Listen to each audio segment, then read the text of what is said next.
Sa kauna-unahang pagkakataon sa loob ng mahigit 6 na dekada, isang makasaysayang pagbisita ang nagbigay daan sa mas pinatatag na ugnayan ng Pilipinas at Paraguay.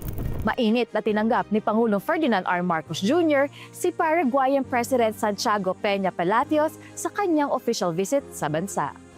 Sa kanilang bilateral meeting sa Malacanang, ipinahayag ng Paraguay ang hangaring palalimin pa ang ugnayan nito sa Pilipinas at sa Association of Southeast Asian Nations o ASEAN.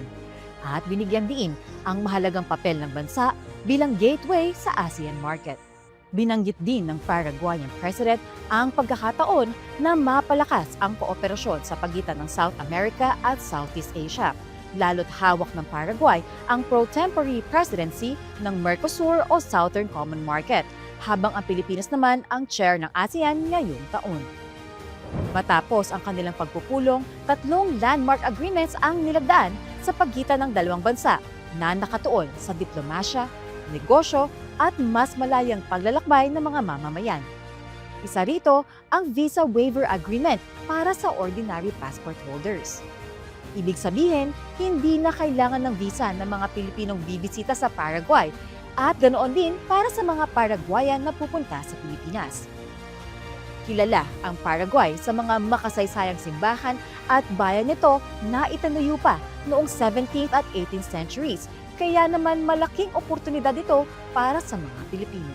Nilagdaan din ang kasunduan sa diplomatic training kung saan magtutulungan ang Pilipinas at Paraguay sa pagpapalitan ng kaalaman at best practices pagdating sa foreign relations at diplomacy. Samantala, nagkasundo rin ang Philippine Chamber of Commerce and Industry o PCCI at Paraguay's Investment and Export Network na RADIEX para palawakin ang business opportunities sa pagitan ng dalawang bansa.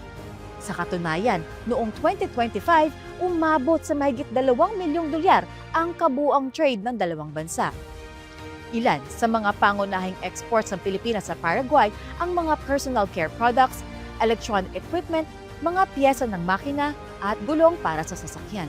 Ayon kay Pangulong Marcos Jr., posible ring magkaroon ng bagong merkado sa Paraguay ang mga produktong Pilipino gaya ng tuna, sardinas at bangus na malaking oportunidad para sa exporters at fishing industry ng bansa. Higit pa sa isang official visit, ang pagpunta ni President Peña sa bansa ay simula ng mas malalim na pagkakaibigan at mas pinalawak na pagtutulungan sa pagitan ng Pilipinas at Paraguay.